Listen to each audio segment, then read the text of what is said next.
Okay. Comfortable? Phones are off, right, guys? Yes. Phones are off. Yep. Yes. All right, here we go. 5, 4, 3. Welcome, sisters and brothers of the Machinists Union and our allies in the labor movement. This is your weekly 141 report, and I'm your host, Dave Lehive, a communications representative for District Lodge 141. Our report topic this week brings us to Houston, Texas, as we have a conversation with IAM Local 811, United Airlines Grievance Committee. We will learn about this important union station and the members that are in the heart of Texas. All of this and more as our 141 report starts now. And then, of course, I run the intro and everything like that, and then I come back on. Here we go. 5, 4. Hello, brothers. So glad to have you on this week's 141 report. How you doing? Doing all right, Dave. Hey, how you doing, Dave? So Dave. It's great to have you on. So, brothers, as I always start out a program, I like to have my guests introduce themselves. So please tell the viewers who you are, when you started in the airline industry, and give us a breakdown on the union work and positions you have held in the Machinists Union. Brother Gary, why don't you go first? Okay, Dave. I started in 1996. I just completed my 25th year with United Continental Airlines.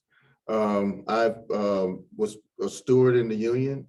Also, I'm a VP right now with the District 141, as well as the Grievance Committee chair. Brother Carlos, how about you? Yes, so my name is Carlos Ayala, and I started in the airline industry back in 2006, and have came up as a shop steward, and then eventually as a grievance committee person here in Houston for local Lodge 811 under District 141.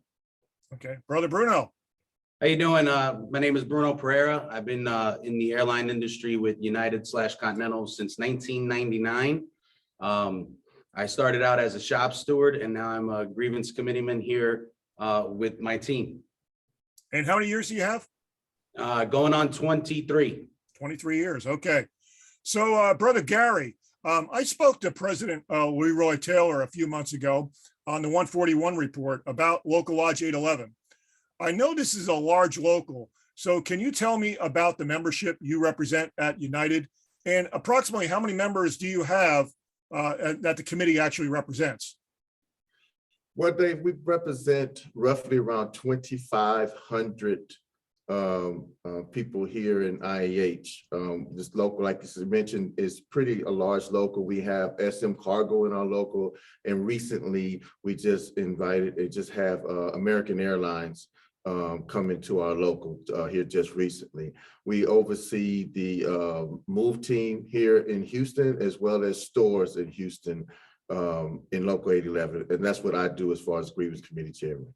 Okay, excellent, excellent.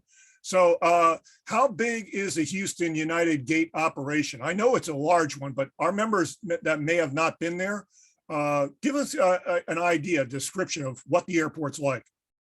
Well, I think if people come to IAH, it's probably one of the largest landscape as far as we have about 100 gates, live gates, and we have actually 5 terminals, A, B, C, D, and E terminals that we operate out of here in IAH. Man, that is just a huge place. What work do our members perform? Can you kind of fill our viewers in? Because some of our viewers may not be from District Lodge 141, and would like to kind of tell them what kind of work do you guys perform down there in Houston?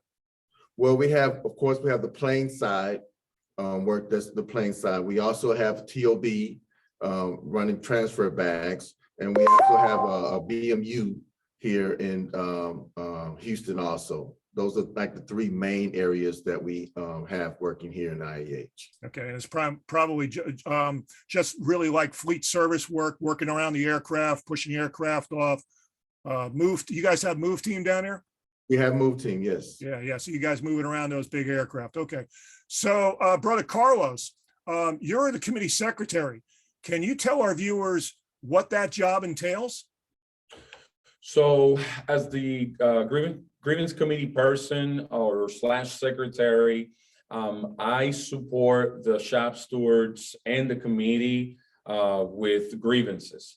So Brother Gary, Brother Bruno, and myself will present hearings to the company.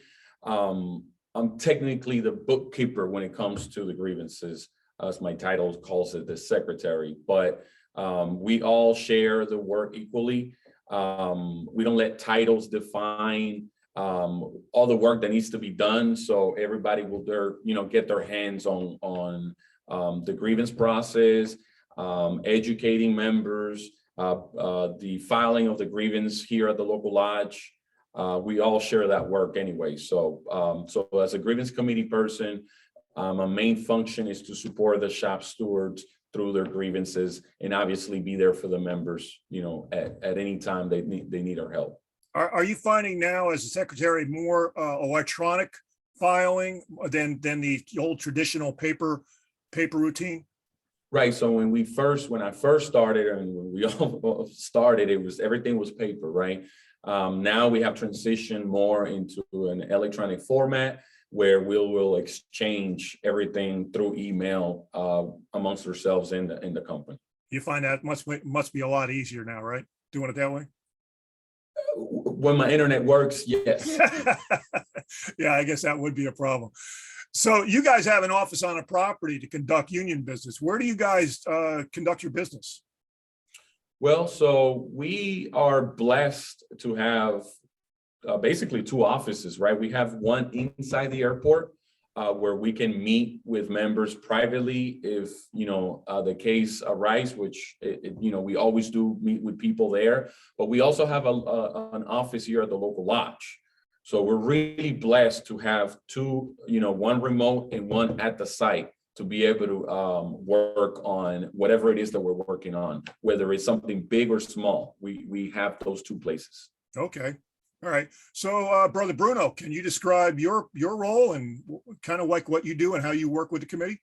Yeah, so I'm kind of the same, echoing what Carlos had said. We all take a hands-on approach when it comes down to working with our stewards.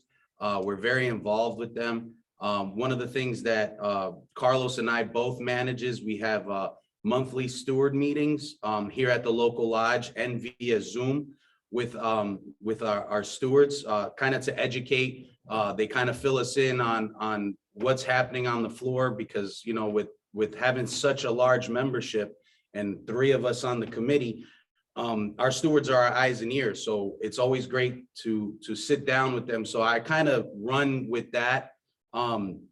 So far this year, we've had going on about 30 or so meetings because we do 3 meetings a day on that day with them, so that we could kind of capture as many people based on their shifts. Some people might be at work, they might not be able to make it. So we have them 3 times on that particular day. It's every 3rd Wednesday of the month so that we can sit down and discuss with them, hear their frustrations, hear their accomplishments, kind of go through their grievances, teach them about the grievance process. So we have kind of a hands-on approach with our stewards, and we're all kind of involved in that aspect of it. That's great. So Bruno, how big is your steward team? How many stewards you work with? So right now we have a very healthy steward team. We're running at about 65 stewards right now for our membership. We basically have at least 2 stewards per work area per shift is typically where we're at right now. Most of our stewards are active, very involved. Great stewards that we absolutely have out there. They report everything to us. But yeah, we have a pretty healthy number, 65 right now. Okay, so do you guys do standard elections, or do you guys appoint a lot of your member? People come up and say, I want to volunteer, become a steward. How do you guys handle it down there? So yeah, so our membership is based on volunteers. We don't have an election for our stewards. It's all based on volunteers. So every single one of them has taken the time to come to us and say, hey, I want to be a steward. I want to learn about this. I'm in this membership. I want to be more involved. And so we take them under our wing and we kind of guide them and teach them how the union works and what the IAM is all about. Yeah, I like that way because it's the cream rises to the top, the people that really put in the effort and you see them, standing out and working and helping and volunteering. Those are the type of people that really we want to help cultivate. So that's great. So let me ask you, how does the committee communicate to the members? You guys, I know you guys have done Facebook and live updates. Could you kind of guys talk about that? Yeah, so one of the things one of the major ones that we have is we have a Facebook group, which is a virtual board, we call it. We put out a lot of communications through our virtual board. We do live Zooms. Carlos has a WhatsApp group between our membership. So we'll have a general WhatsApp group for our membership out there. We also have a WhatsApp group just for our stewards. Right. We also have a WhatsApp group for our Spanish speaking members. Great. So we put out communications in Spanish for our Spanish speaking members as well. And Facebook also. Yeah, and Facebook. We have a Facebook group for the move team. Right. And I believe Stores has a Facebook group as well.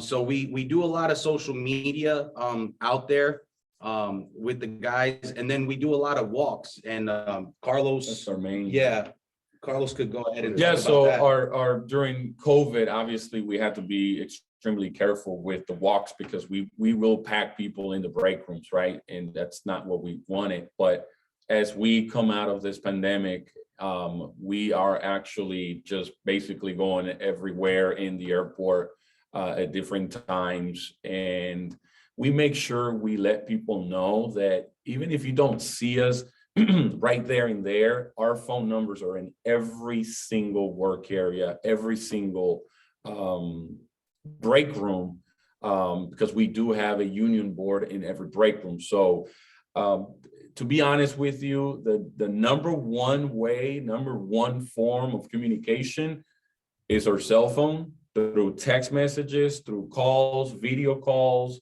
and then we complement the phone calling with the walks and then social media, because we do post a lot on social media where our members are in those groups. I looked at your website and I love how you guys have it, the whole breakdown from your assistant general chair to your committee down to your shop stewards. Everybody's contact information is on there. That's a great way for the members that are out there. Hey, I need a shop steward. They need to go to they just go to the directory and look right there and they can find somebody maybe that's on duty. So Right. that's really great what you guys are doing. So brothers Bruno and Carlos, you got the guy sitting there in the middle. He's a District 141 representative. Can you kind of tell me what it's like working with Brother Gary? I mean, he's working two different roles. He's the vice president for District 141, and he's also the committee chair. So what's your relationship like? How does that work? Bruno, you want to go first? Yeah, so I might touch his heartstrings a little bit, but I can honestly say 22 years ago, Gary Welch is who got me into being into the union. He showed me the ropes. He's been an absolute great mentor to me personally. He's always been there like a father figure, and has helped me along the way to make me a better machinist, and make me an overall better, give me a better overall understanding of how the union works. And it's great working with him. He's truly an inspiration, and seeing him in his progression. First, when we didn't have a union, and he organized us when we didn't have a union prior to the merger between the two airlines. So he was very instrumental in that. So he's always been a great mentor and truly a great friend. And I'm extremely honored to work, alongside him. All right, Bruno, how much money?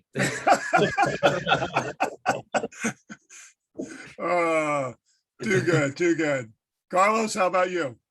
Well, so it's extremely great to have him here as the chairman and also there at the district, because he serves a role that few can serve.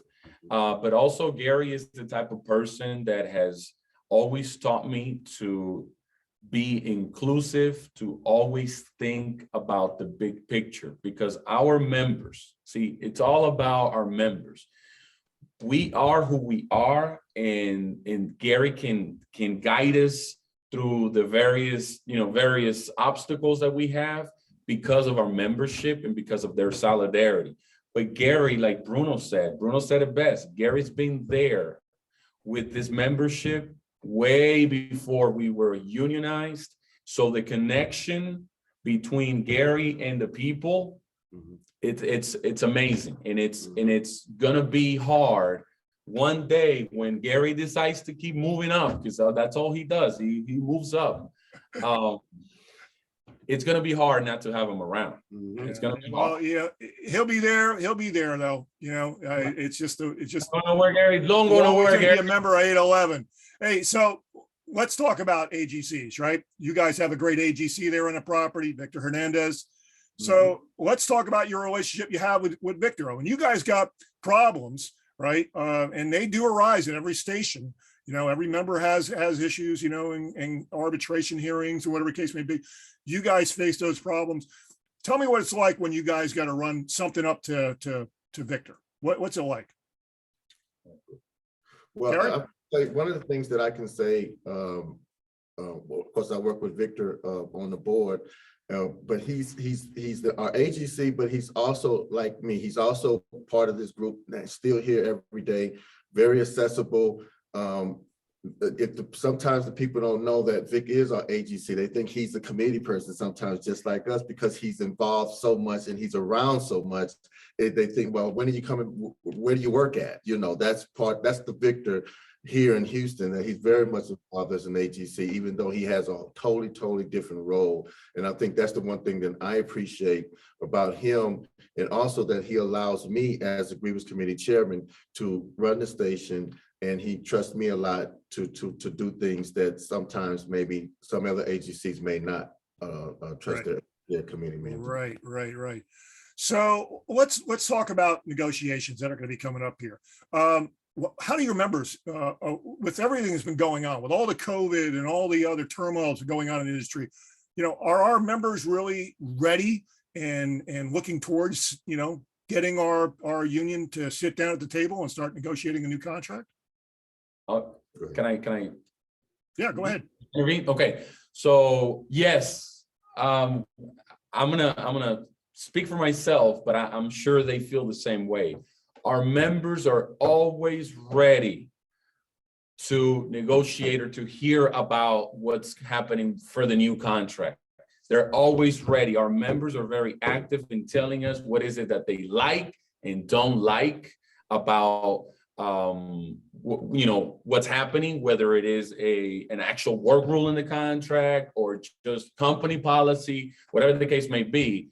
We are always in contact with listening to people's ideas and feedback.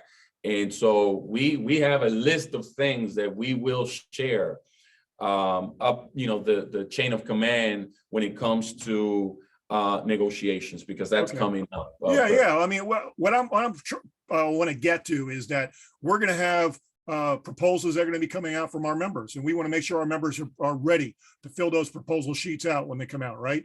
And it's going to be your job and your shop stewards to make sure that those members get those filled out so that our negotiation team knows what our members are looking for, right? So that's part of what I was really trying to drive towards, they're ready.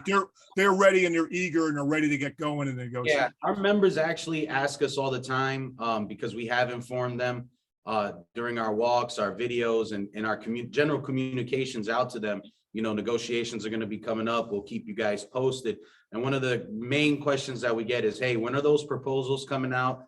Keep us posted on that. When are the surveys coming out? We want to know when that is, because we want to participate. So we do get that question quite a bit. And so we have, it's almost kind of like they're anxious to get it done. They want to get this done. They want to see what the negotiations are going to be like coming up.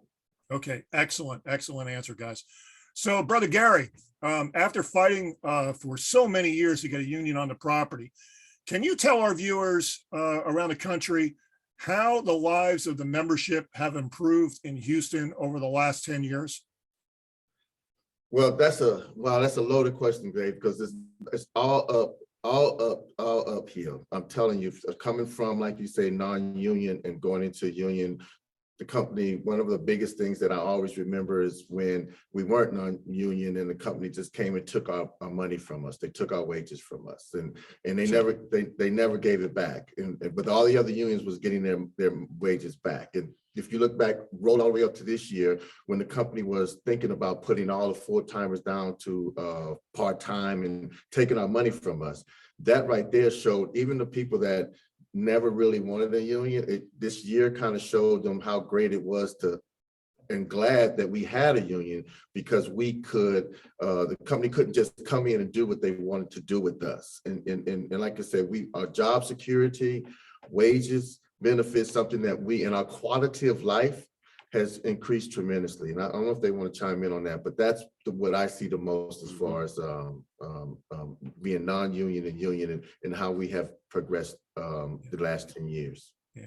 Overall, I think the standard of living in the Houston area has improved, not just only for Houston IAM members, but the surrounding community, because when you guys got those bigger wage increases, that was more money to go out into the economy and build up the economy. So the union has done a tremendous job helping the overall lives of the Houston people in the area, right? Absolutely. Yeah, yeah. No. Last contract put us really where I think everyone was very, very satisfied, and look, increase that on our next contract. Okay. Well, brothers, I do appreciate the three of you taking the time to fill the viewers in on this week's 141 report. Before we close out, do you guys have anything you guys want to add? Yeah, I know this is kind of like a committee report, but I also want to chime in and add our local lodge leadership, our e-board. You know, they're a tremendous part of this also. Our e-board does excellent in our community. We have several committees, legislative and constant human rights, and you know, they're doing a lot of volunteer work in the community. And so I think we should give them a little bit of praise as well, because you know, they are the backbone as well of our membership, and they do a tremendous amount of work for our members as well. Okay. I want to add, as you can see how large we are, but I want to just give our stewards, Dave. I can't talk enough about the stewards, because that's, to me, the thankless job in this union that people never get to appreciate. But our stewards are great. And I would be remiss not to mention them and how much they support us. We have a large group, like you say, over 2,500 members, and our stewards work just as hard as we do every day to help the membership out. Yep. So that's what I want to finish with, to thank our stewards here in IAH. Carlos, anything? Yeah, I really have to repeat what Bruno and Gary said about the stewards, because at the end of the day, we are and we do what we do, and we are who we are because of this solidarity and because of our stewards. So I want to give thanks to the stewards, and I also want to give thanks to a lot of the members that are out there, that they sometimes act like a steward, even though they don't carry the title, but they're there when, you know, when the action is needed, they're there as well. So it's because of that solidarity that we are who we are here in Houston. So I want to give thanks to the stewards and also to all those members out there. Well, thanks, brothers. I'm looking forward to seeing you guys in a few days at the committee conference in Las Vegas. So you guys carry on with all the great work you're doing down there. Thank you very much for coming on for today's show. Thank you. Thank you, brother. Well, this wraps up this week's 141 report. Be sure to stop by im141.org's website, as information is constantly being updated to our main information hub. Thanks for tuning in and sharing our content. And like I said earlier, the 141 report will be reporting from Las Vegas. So be sure to tune in for next week's show. Everyone have a safe and healthy weekend. Bye for now. And that wraps up the show, fellas. All right. All right. I think you guys did fantastic.